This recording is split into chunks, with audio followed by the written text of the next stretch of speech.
Halo semua.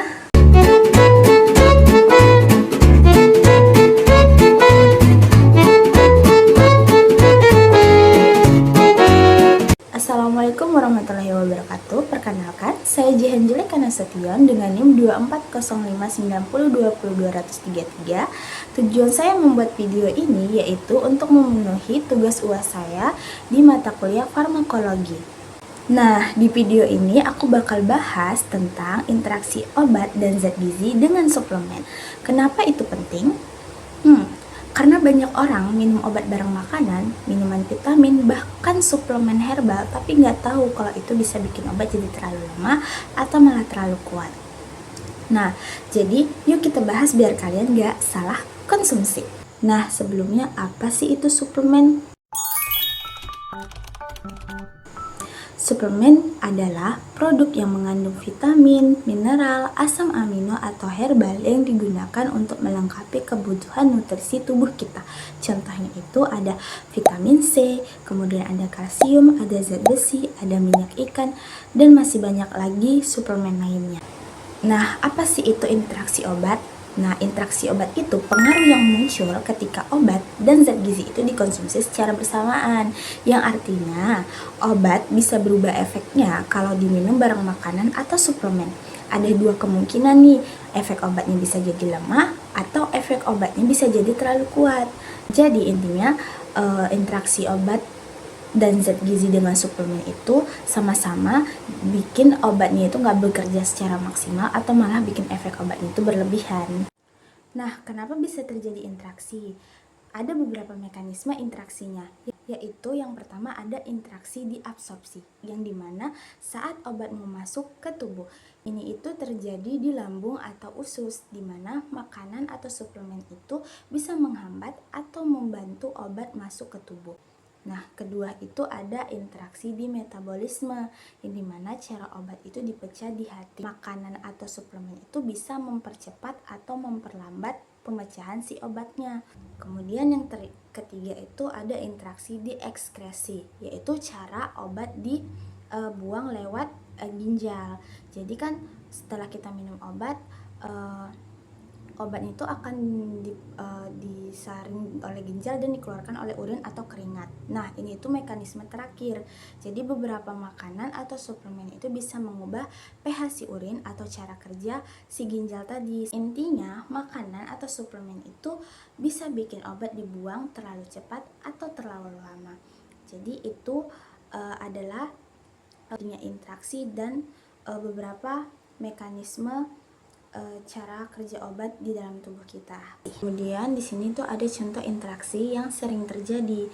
Yang pertama itu ada contoh obat dengan zat gizi, yaitu ada warfarin dengan makanan tinggi vitamin K.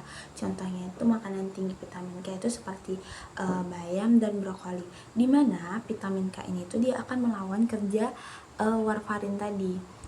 Jadinya darahnya itu akan sulit encer. Oke, kemudian itu ada contoh obat dengan suplemen. Nah, yang pertama itu ada suplemen ginkgo biloba dengan obat pengencer darah atau warfarin. Jadi ginkgo biloba itu adalah suplemen herbal. Jadi ginkgo biloba ini adalah salah satu suplemen yang efeknya itu mengencerkan darah, sehingga interaksinya dengan obat pengencer darah tadi itu harus sangat diwaspadai karena resikonya itu membuat pendarahan yang meningkat. Kemudian ada zat besi dengan antibiotik tetrasiklin. Nah, zat besi ini akan mengikat obat, jadi penyerapannya itu akan berkurang jika diminum dengan antibiotik tetrasiklin tadi. Itu intinya makanan tertentu dia itu bisa bikin suplemen itu bekerja lebih baik atau malah tidak terserap sama sekali. Kalau interaksi tersebut terjadi, maka dampak interaksinya itu akan menyebabkan seperti obat tidak bekerja, obat jadi kuat atau berlebihan, jadi dia bisa menimbulkan efek samping dan penyakit nggak sembuh-sembuh, kemudian risiko komplikasi juga akan tinggi dan kerugian uang. Jadi kita minum obat tersebut dengan suplemen secara bersamaan dan kita tidak melihat, maka dampak tersebutlah yang akan bisa terjadi dan menimbulkan kerugian untuk kita. Nah, cara pencegahannya gimana sih supaya aman? Yaitu jangan minum obat bareng suplemen tanpa tanya tenaga kesehatan. Jadi alangkah lebih baiknya kita tanyakan dulu kepada tenaga kesehatan atau dokter ya. Kemudian kasih jarak 2 jam kalau perlu.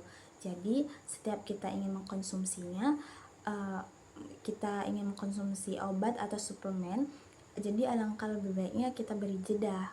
Kemudian ikutin aturan yang dimana minum obat sebelum atau sesudah makan sesuai anjuran. Makanya selalu baca label obatnya.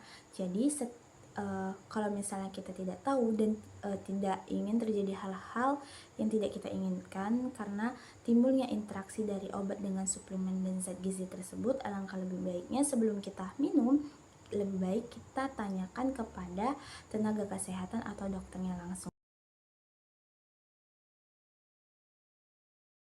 Jadi itu dia penjelasan tentang interaksi obat dengan zat gizi dan suplemen, termasuk bagaimana makanan memengaruhi obat, bagaimana suplemen memengaruhi obat, dan juga interaksi suplemen dengan zat gizi. Semoga video ini membantu teman-teman semua lebih paham dan lebih hati-hati dalam mengonsumsi obat bareng makanan dan suplemen. Terima kasih sudah menonton. Bye-bye.